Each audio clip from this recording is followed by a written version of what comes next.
জীবনর অস্থি কঙ্কাল ধরি বঞ্চে রহিছি কেবল শকুনি প্রতিশোধ নেবা পাই জীবনর রন্ধ্রে রন্ধ্রে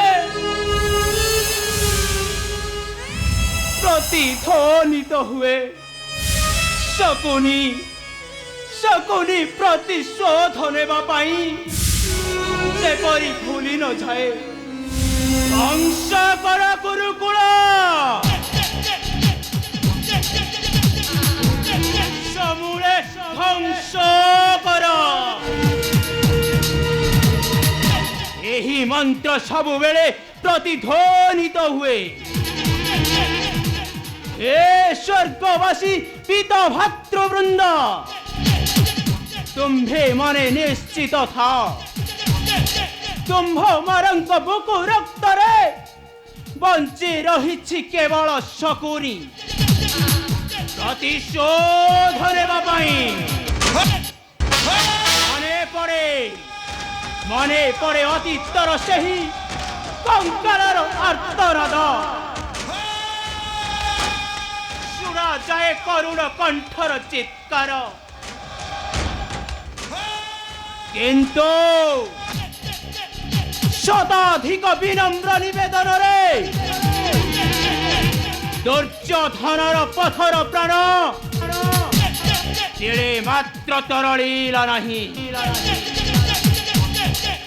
एही पोषा काठी रे गुरु वंश ध्वंसर तांडव आयोजन करिबे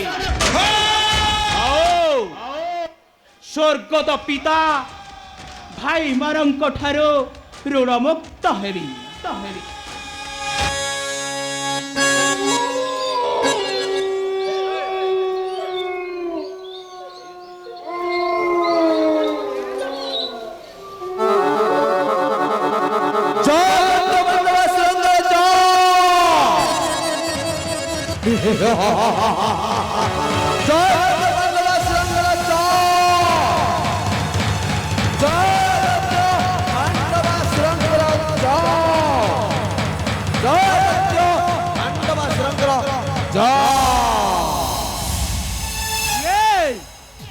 पांडवासुरर अत्याचार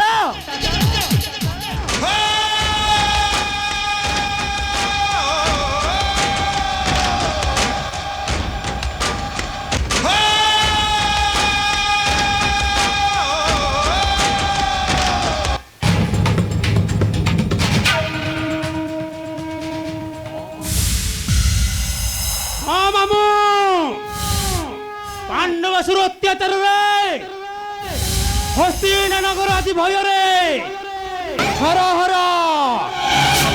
ତୁମେ ଚାଲ ବାବୁ, ଭାଇମାନଙ୍କୁ କୁହ ସୈନ୍ୟ ପ୍ରସ୍ତୁତ କରନ୍ତୁ। ଦୈତ୍ୟକୁ ବିନାଶ ନ କଲେ ହସ୍ତିନାନଗର ଛାରଖାର ହେଇଯିବ। ଭୟ କରିବା ଅନୁଚିତ ଶାସନ। ମୋ ଭଣଜା କରିବା ଅନୁଚିତ। ପ୍ରବଳ ପ୍ରତାପୀ କୁରୁପତିଙ୍କ ଠାରେ ଏ ଦୈତ୍ୟ ଶକ୍ତି ହାର ମାନିଯିବ। ତୁମ୍ଭେ ମାନେ ସିନା ମୋ କହିବା କଥାକୁ ଗୋଟିଏ ଅକ୍ଷର ମାନୁନ ଭଣଜା। ଏସବୁ ସେହି ପାଣ୍ଡବ ମାନଙ୍କ ଚକ୍ରାନ୍ତ ଭଣଜା। ଏସବୁ ସେହି ପାଣ୍ଡବ ମାନଙ୍କ ଚକ୍ରାନ୍ତ।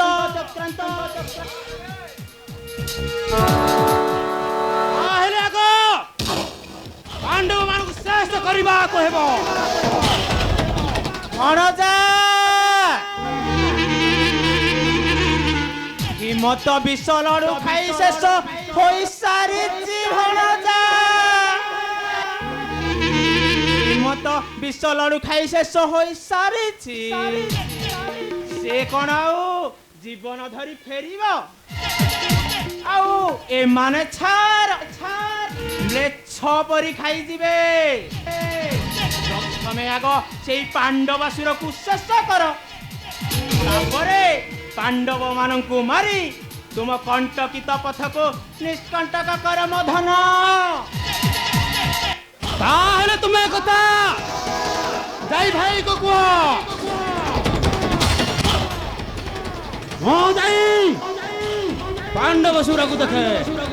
ଶୁଣ ମାମୁ, ମୁଁ ପ୍ରତିଜ୍ଞା କରି କହୁଛି, ପାଣ୍ଡବସୁର ନିହତ ପରେ ପାଣ୍ଡବ ମାନେ ଗୋଟିଏ ଗାତରେ ସମାଧି ଦେବେ ନିଶ୍ଚୟ।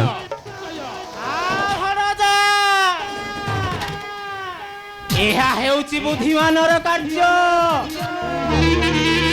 ଶତ୍ରୁ ବିଭୀଷଣ ଏମାନେ ଏମାନଙ୍କୁ ବଞ୍ଚାଇ ରଖିଲେ। ତୁମେ କଣ ସୁଖ ଶାନ୍ତିରେ କଣ ରାଜତ୍ୱ କରିପାରିବ ମଧନ? ବିଷ ଲଡୁରେ ଭୀମ ମରିଛି, ଏମାନଙ୍କୁ ଯଦୁ ଗୃହରେ ପୁରେଇ ଧ୍ୱଂସ କରିବାକୁ ହେବ। ଆଉ ତାପରେ ତୁମେ ନିଷ୍କଣ୍ଟକରେ ରାଜତ୍ୱ କରିବାକୁ ଚାହ, ଏଇଆ ତ? ମାମୁ, ମୁଁ ଯାଇ ପାଣ୍ଡବାସୁରଙ୍କୁ ଦେଖେ। ତେବେ ଚାଲ ଭଣଜା।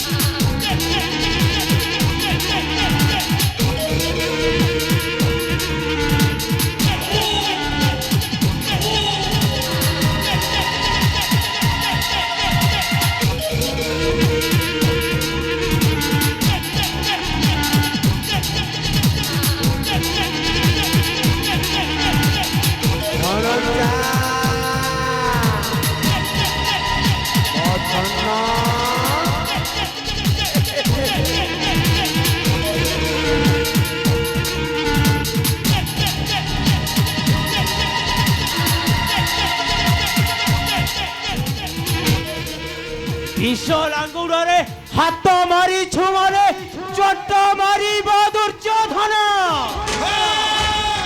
ଗୋଟିଏ ବିଷଧର ସର୍ପକୁ କ୍ଷୀର ଭାତ ଦେଇ ତୋ ଘରେ ପୋଷିଲୁ, ସେ ତତେ ଦିନେ ନା ଦିନେ ଚୋଟ ମାରିବ। ଓ ପରା ଶକୁନି ସରେ ସମୂଳ କୋରେ କୁରୁବଂଶ ଧୀରେ ନିପାତ ସମୂଳେ କୁରୁବଂଶ କରିବି ନିପାତ।